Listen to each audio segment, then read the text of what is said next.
Hola, bienvenidos a otro video de pedagogía. La clase de hoy vamos a empezar la unidad número 3, titulada El sistema y la escuela. Vamos a trabajar el tema número 1. Recuerden que tienen detallados los contenidos en la hoja de ruta.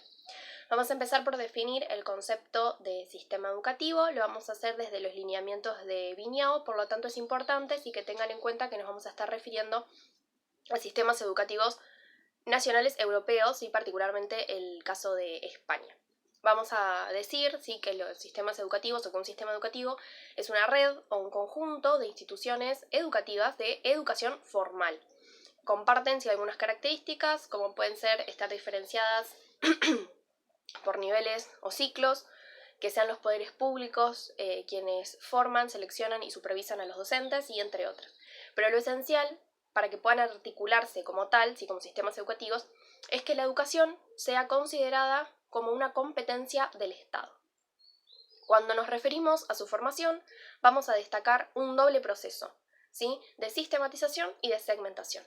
Respecto a la sistematización, vamos a decir que se inicia cuando hay un conjunto de instituciones educativas aisladas, poco uniformes y que no comparten, que no tienen relaciones tan estables.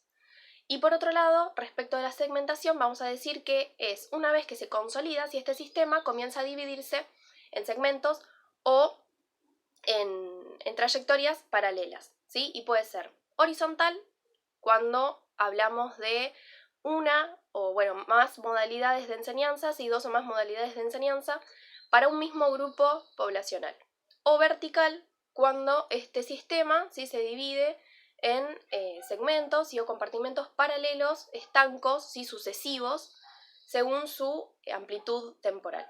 Y es esta segmentación vertical la que da origen al proceso de graduación, según el cual estos compartimientos sucesivos y estancos se van a dividir en grados.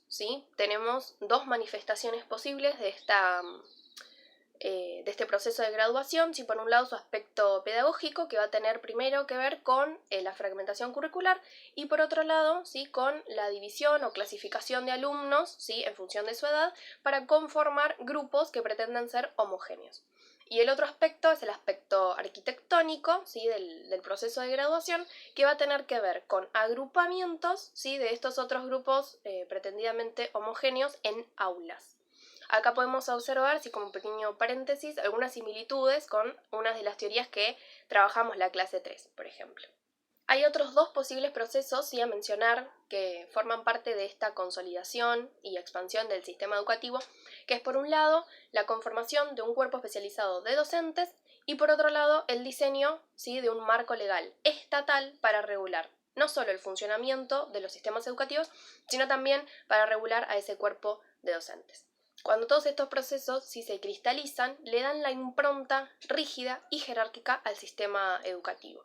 El mismo, si ya nos vamos a centrar en su expansión, podemos mencionar que tuvo dos facetas. Por un lado, el paso progresivo de todos los niños, niñas, adolescentes y jóvenes por la institución escolar, como medio de instrucción, educación y socialización, y por otro lado tenemos otra faceta que tiene que ver con el desplazamiento de modos de enseñanza y de aprendizaje no escolares por el avance de los modos de aprendizaje y de enseñanza escolares y en otros ámbitos sociales. Estos cuatro procesos mencionados anteriormente, recapitulemos. El paso de sectores etarios particulares por la institución escolar, el desplazamiento de modos de enseñanza y de aprendizaje otros por los modos escolares, la regulación estatal y la formación de un cuerpo de docentes también se erigen como elementos que configuran nuestro sistema educativo. Esto se inicia a finales del siglo XIX. Todo esto ustedes lo tienen detallado en la ficha de cátedra, un recorrido histórico que vamos a trabajar la clase de hoy. Lo hicimos, lo configuramos desde el libro El Sistema Educativo Nacional, Formación, Desarrollo y Crisis, de Martínez Paz.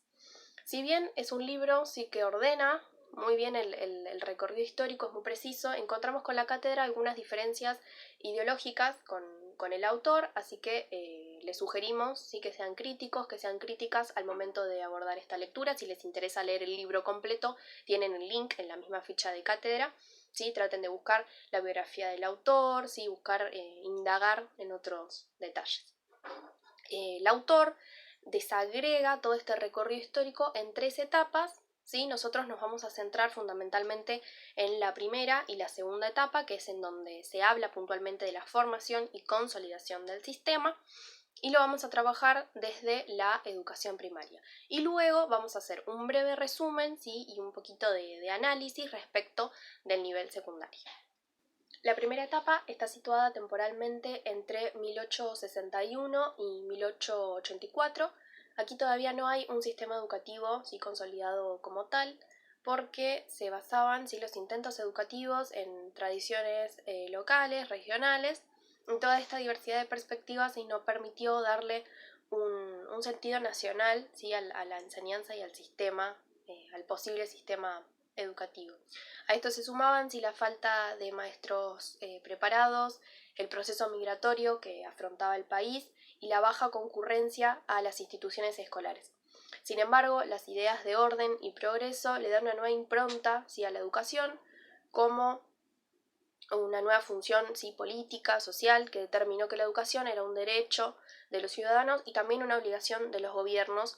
En este marco comienzan a desarrollarse intentos educativos más concretos, en el cual la nación se comprometía a asistir a las provincias y asegurando una distribución equitativa de los fondos y a ratificar la obligación de las provincias de cumplir con el deber de la enseñanza.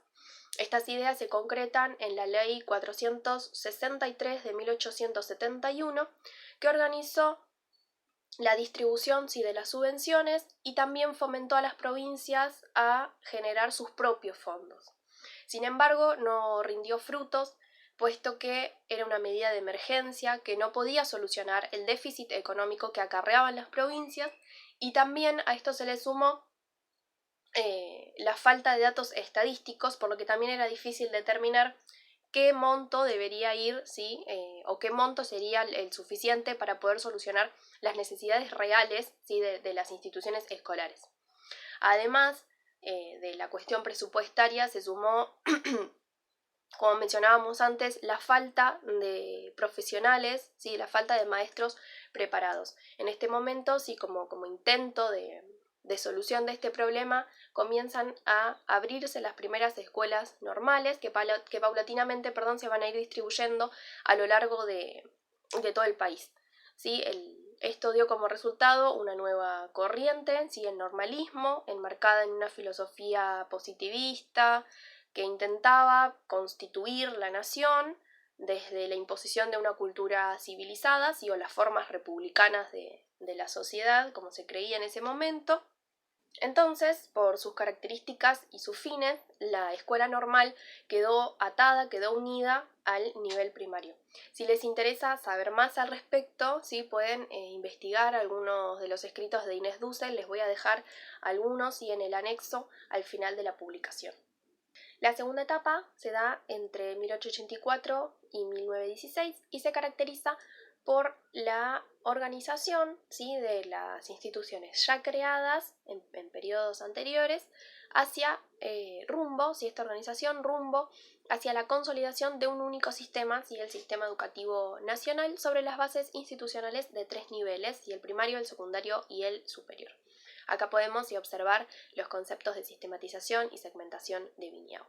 Y esta etapa da origen porque el Censo Escolar Nacional de 1883 mostró cifras bastante desalentadoras. No se había podido reducir el analfabetismo a pesar de la expansión de la escuela. Todavía no había profesionales competentes a pesar de la expansión de las escuelas normales, y la escuela no podía posicionarse como una institución educativa social porque no tenía arraigo en los territorios locales, en los territorios regionales. Entonces, para solucionar estos problemas se sanciona la Ley 1420 en 1884, que estableció como ámbito de aplicación la capital federal y los territorios y colonias nacionales, y esto también era un intento de resguardar el federalismo. Esta ley también fijó las características principales y esenciales de la enseñanza como gratuita, obligatoria y gradual, nuevamente concepto de Viñao, proceso de graduación. La ley 1420 determinó la estructura político-administrativa de la escuela, ¿sí?, organizando el gobierno escolar según el Consejo Nacional de Educación, que se encargaba de la dirección facultativa y la administración general y de los consejos escolares de distrito, que tenían a su cargo el cuidado de la moralidad y de la higiene. Sin embargo, estos mecanismos locales nunca pudieron concretar sus posibilidades reales, ¿sí?, y se comenzó así un proceso de debilitamiento de los poderes y organismos locales. A pesar del intento de proteger el federalismo, ya se había iniciado en el periodo anterior un proceso de centralización de la enseñanza, ¿sí?, que durante esta etapa tiene 3 momentos claves, ¿sí? El primero tiene que ver con el fomento, ¿sí?, a la concurrencia, con controles más estrictos para determinar a partir de esto las subvenciones con las provincias. Entonces se sanciona en 1890 una nueva ley, la Ley de Subvenciones 2737, que vendría a perfeccionar el régimen de la ley anterior, que era la 463. Por otro lado, ocurre la instalación de colegios, ¿sí?, de escuelas nacionales en las provincias, lo cual da origen a 2 jurisdicciones con leyes, regímenes y sistemas distintos, que son el nacional y el provincial. Y finalmente se trata, ¿sí?, el último factor, de la expansión de marcos legales y formatos institucionales nacionales a todos los territorios. De esta manera se consolida el sistema educativo nacional. La tercera etapa no la vamos a desarrollar aquí en el video porque remite a un sistema educativo ya consolidado, y lo central en la clase de hoy es la conformación, la constitución de este sistema educativo nacional aquí en nuestro país. Sin embargo, ustedes tienen todos los detalles de esta tercera etapa en la ficha de cátedra, y también les recuerdo, tienen el libro completo. Ahora vamos a pasar al nivel secundario, que también es abordado con detalles y en la ficha de cátedra. Por otro lado, vamos a tomar a Pineau, ¿sí?, que nos recuerda que durante el siglo XX se homologaba, ¿sí?, la tenencia de un título secundario a la idea de movilidad social ascendente.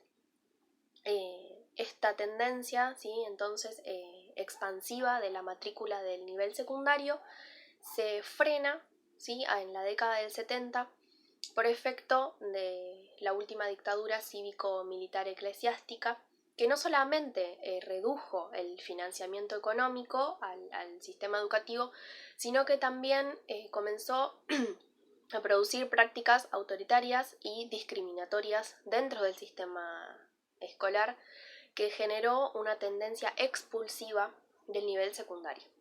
Sin embargo, con la recuperación de la democracia se retomó esta tendencia expansiva del nivel, siendo el Estado el agente principal, el garante de la educación como derecho, y esta tendencia, si esta recuperación democrática se intentó instalar también en las escuelas secundarias, por ejemplo con la eliminación del examen de ingreso. Durante la década del 90 esta tendencia continúa y se combina con otros 2 factores más. Por un lado, la demanda social, ¿sí?, de poder incorporarse al nivel secundario, y por otro lado, el establecimiento de la obligatoriedad, ¿sí?, definida en la Ley Federal de Educación número 24.195, sancionada en el año 93. Sin embargo, nuevos hechos reducen, ¿sí?, paulatinamente la matrícula del nivel secundario. Tenemos factores en la década del 2000 ya. Tenemos factores externos y factores internos al sistema educativo. Como factores externos vamos a mencionar primero la crisis del 2001. Por efecto, ¿sí?, de los escasos recursos económicos, las familias no podían enviar a sus hijos, a sus hijes, a las escuelas secundarias. Y luego la recuperación económica del 2003, que al no ser obligatoria la totalidad del nivel, muchas jóvenes deciden encontrar su primer empleo. Y por otro lado, decíamos factores internos a la institución escolar. Debido a esta recuperación, ¿sí?, económica y a la al encuentro del primer empleo, muchas jóvenes deciden continuar sus estudios secundarios en escuelas de educación para adultos, ¿sí? Porque se combinaba mejor con sus nuevas condiciones de vida. Esta situación, ¿sí? Toma un nuevo rumbo frente a la sanción de la Ley de Educación Nacional 26.206, que establece la obligatoriedad del nivel secundario completo. Esto presenta nuevos desafíos para la política educativa nacional porque se trata de la incorporación de jóvenes que han sido tradicionalmente excluidos del nivel secundario, lo cual acentúa en sus trayectorias el fracaso escolar. Estas ideas pueden acoplarse, ¿sí?, a las observaciones y a los análisis que hace Tiramonti, ¿sí? Ella afirma que tanto el formato de la escuela media como la definición de contenidos y los supuestos culturales en que ella se asienta están orientados a cumplir con una función de selección de una parte minoritaria de la población, para que ésta sea promovida a posiciones intermedias, tanto en el campo de la función pública como la privada, y agrega, sí, sobre esta función selectiva que contrasta fuertemente con la actual pretensión de universalización del nivel. Esto remite también a algo que Tiramonti recoge de otros autoras, que es el patrón cultural escolar, el cual sí remite a maneras de presentación del yo, a formas de expresarse, a formas de comportarse, ¿sí? A comprender ese patrón o el código escolar, sí, que muchos sectores, por justamente nunca haber entrado en contacto con ese código, no manejan.